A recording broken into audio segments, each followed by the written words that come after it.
right. Getting the facts right and alerting you to weather danger. This is KTEX's News at 5.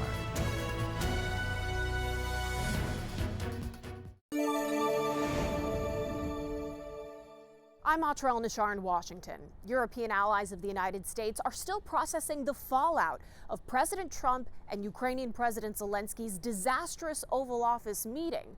Russian leaders, meanwhile, are pleased with the new turn this administration is taking.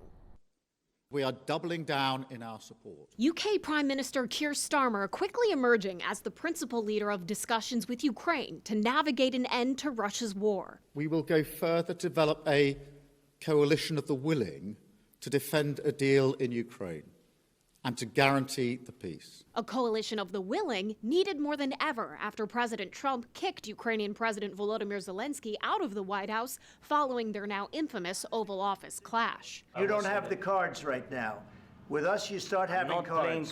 Starmer says he spoke with President Trump Saturday before these European leaders and Canadian Prime Minister Justin Trudeau met Zelensky in London for a summit on Sunday. The discussions we've had today, particularly the coalition of the willing, is on the basis that this is a plan that we will work with the US and that it will have US backing. It is intended to preserve the peace and it's intended to ensure that we stay in lockstep with the United States. If you ask the Kremlin, the U.S. is becoming more aligned with Russia. The new administration is rapidly changing all foreign policy configurations. This largely aligns with our vision, a Kremlin spokesperson told Russian state media. News broke Sunday that Defense Secretary Pete Hegseth is suspending operations and planning of all offensive cyber activity against Russia.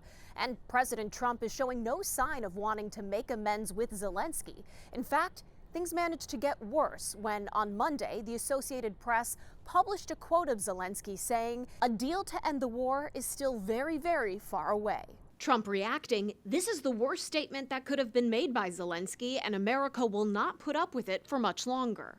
Soon after, Zelensky wrote, "We are working together with America and our European partners and very much hope on U.S. support on the path to peace. Peace is needed as soon as possible." In Washington, I'm Atra El-Nashar reporting. We're tracking a risk of severe storms for later tonight, mainly overnight, and then those storms move east, and it's very windy and cooler on Tuesday, sunny and cool for Wednesday. Now we've seen just mainly cloudy, breezy conditions around this afternoon, but later on tonight, especially toward midnight, we transition to a risk for severe storms, even an enhanced risk for our far northeastern areas.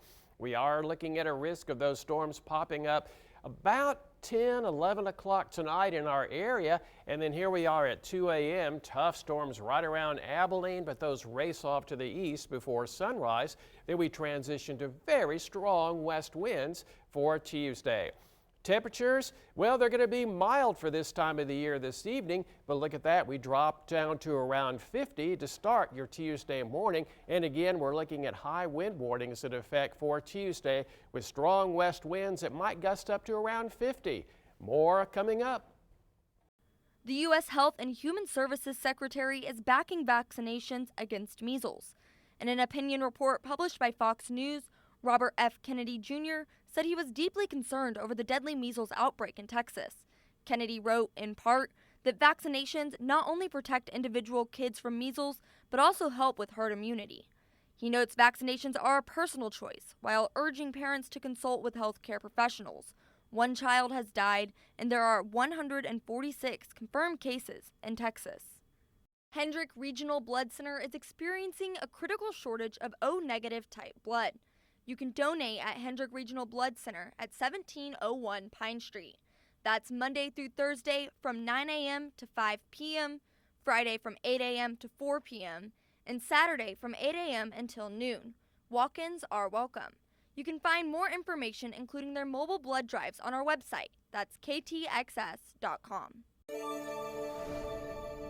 I'm Brenna Gibbons. U.S. officials are considering a potential wine tariff, which would cause prices of wine for businesses and customers to go up. The potential wine tariff is looming. There are a lot of industries that are potentially affected by tariffs coming up. We just hope, as the restaurant industry, that the wine is not targeted as a tariff on imported wines, because that is truly one of the very few profit centers that a restaurant has, and it would be really hard to overcome a hit of a big tariff on wines. She says it would be difficult for Perini's Ranch Steakhouse if this tariff were to go into effect. It would hit our business just right in the gut, honestly. It's very common to see the price of eggs and coffee and beef and everything that's so high right now, and has been harder than ever for a restaurant to make it work. Perini says that this potential wine tariff could hurt many of the businesses who serve wine to their customers. If you're an Italian restaurant and you only serve Italian wines, this would be a really tough blow. So we believe in the wine industry, and we want it to be successful all the way through the three-tier system of Texas, and we just don't need the tariffs at this point. Perini says the customers would also feel the impact of this potential tariff. If this did go into effect, of course, we'd have to raise our prices. I mean, it would be impossible to absorb. Restaurants have a reputation for marking up a bottle of wine significantly. We don't, but we would have to mark it up more than we do now just because we have to make it work. So it would be a pass-through, and that's always hard to explain and hard for customers to appreciate. So, for more information, visit our website at ktxs.com.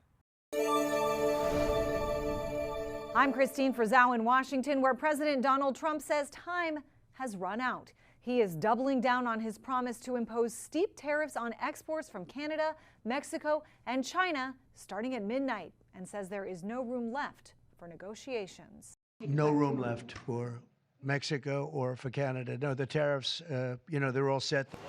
At the heart of this week's tariff threat, an out-of-control fentanyl epidemic. President Trump says our closest neighbors haven't done enough to stop. Why do we need to build a wall? If Mexico says the most important thing is doing business with America, why shouldn't they build the wall? The Trump administration demanding Mexico stop migrant caravans when they emerge and crack down on cartels who run the drug trade. The Mexican government did just last week hand over 29 cartel operatives to the U.S. Justice Department, including some who topped the FBI's most wanted list for years. And Canada created a fentanyl czar. The Tuesday deadline, an eye-popping 25% tariff on Mexico and Canada, and an additional 10% on China. Critics warn it will be Americans who pay the price. They're an act of war to some degree. How do you think tariffs will impact inflation? Over time, they're a tax on goods. I mean, the tooth fairy doesn't pay them. I mean, the White House, though, hoping the tariffs will drive change, including at U.S. auto manufacturing plants. The president has already threatened another round on April 2nd. The goal? Bringing jobs back to the United States. But economists say it could raise the price of a car between $4,000 and $12,000. In addition, the president announced tariffs on agriculture products could go into effect as well April 2nd, and has hinted tariffs on semiconductors and pharmaceuticals could also be on the table. I'm Christine Frizzau reporting. A new CNN poll shows President Trump's approval rating is trending negative more than positive. The poll was conducted last week and comes just days before the president will address a joint session of Congress. The survey examined 3 areas: his performance on the job, whether he has the right priorities for the country, and whether his policies are taking the country in the right direction. On his approval rating, 52% of those polls disapprove of the job that the president is doing. 48% approve. More Americans believe the president's policies are taking the country in the wrong direction. Wildfires prompting evacuations in North and South Carolina, and there's danger of more fires popping up today. I'm Rena Roy, and I'll have the latest coming up. Closed captioning.